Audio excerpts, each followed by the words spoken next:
Hi, it's Grandpa from Grammy and Grandpa Read channel, and today's book is Balloons Over Broadway.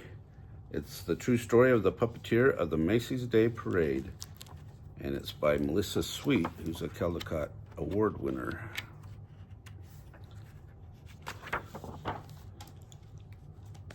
And it's Houghton Mifflin Books for Children publication. So here we go. Every little movement has a meaning of its own. From the time he was a little boy, Tony Sarg loved to figure out how to make things move. He once said he became a marionette man when he was only 6 years old. His father had asked him to feed their chickens at 6:30 in the morning every day. Tony had an idea. What if he could feed the chickens without leaving his bed? He rigged up some pulleys and ran rope from the chicken coop door to his bedroom window. That night, he spread chicken feed outside the chicken coop. The next morning, Tony pulled on the rope and the door to the chicken coop opened. The chickens ate their breakfast. Tony stayed snug in his bed, and his dad, so impressed, never made Tony do another chore. I would think you'd make him do all the chores. When Tony grew up, he moved to London, where he discovered that no one was making marionettes for kids anymore. So out of wood, cloth, and strings, Tony began to make puppets.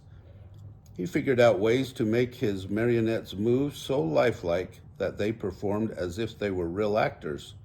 Word soon spread about Tony's amazing marionettes. When Tony moved to New York City, the Tony Sarg marionettes began performing on Broadway. In the heart of New York City, in Herald Square, was the biggest store on earth, R.H. Macy's department store. Macy's had heard about Tony's puppets and asked him to design a puppet parade for the store's holiday windows. So Tony made new puppets based on storybook characters, then attached them to gears and pulleys to make them move. In Macy's Wondertown windows, Tony's mechanical marionettes danced across the stage as if by magic. All day long they performed to shoppers jostling for a better look. But Macy's had an even bigger job in store for Tony. Many of the people working at Macy's were immigrants, and as the holidays approached, they missed their own holiday traditions of music and dancing in the streets. Macy's agreed to put on a parade for their employees, and they hired Tony to help. Tony, too, was an immigrant, so he loved the idea of creating a parade based on the street carnivals from all over the world. He made costumes and built horse-drawn floats, and Macy's even arranged to bring in bears, elephants, and camels from Central Park Zoo. The animals joined hundreds of Macy's employees on Thanksgiving Day, 1924, winding their way from Harlem to Herald Square. It was a dazzling parade. In fact, Macy's first parade was such a success that they decided to have one every year on Thanksgiving Day to celebrate America's own holiday. Each year the parade grew, but when Macy's brought in lions and tigers, in addition to the bears, elephants, and camels, the animals roared and growled and frightened the children. Tony, can you think of something spectacular? Okay. Macy's asked Tony to replace the animals. Tony hoped to replace the animals with some kind of puppets, but his marionettes were less than 3 feet tall.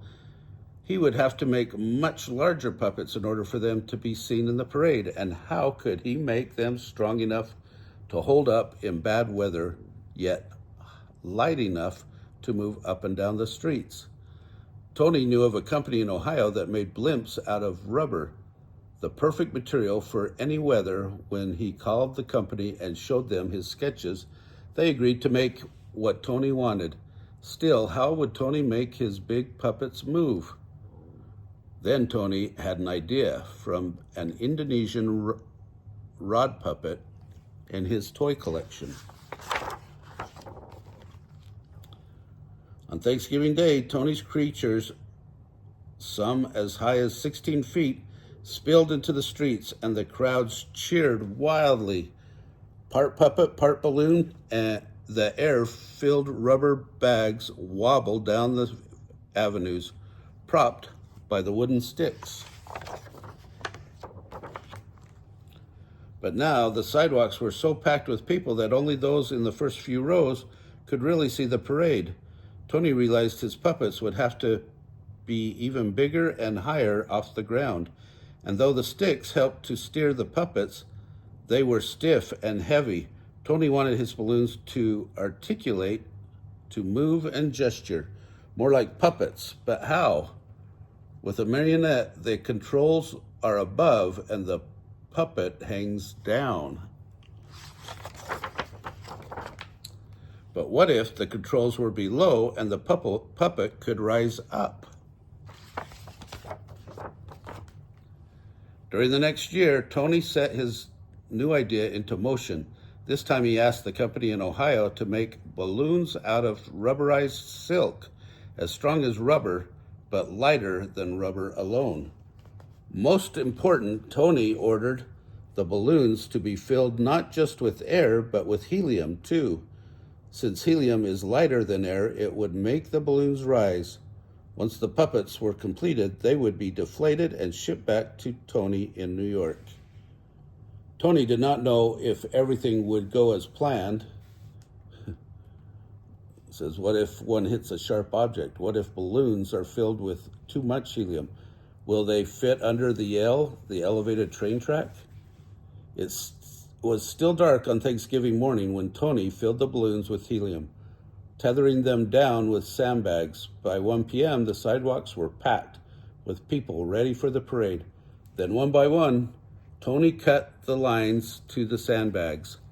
Let's have a parade. And the magnificent upside-down marionettes rose up to the skies. Nodding and waving to the crowds below, they sailed past Central Park. They sallied down Broadway. They shimmied and swayed through the canyons of New York City. High above the crowds, they flounced in the afternoon wind, pulling the rope handlers this way and that. Yet with every heave-ho, the balloons gestured and articulated like wild puppets, and the crowd screamed for more. After the balloons were eased under the L, they ended in front of Macy's at Tony's Wondertown windows.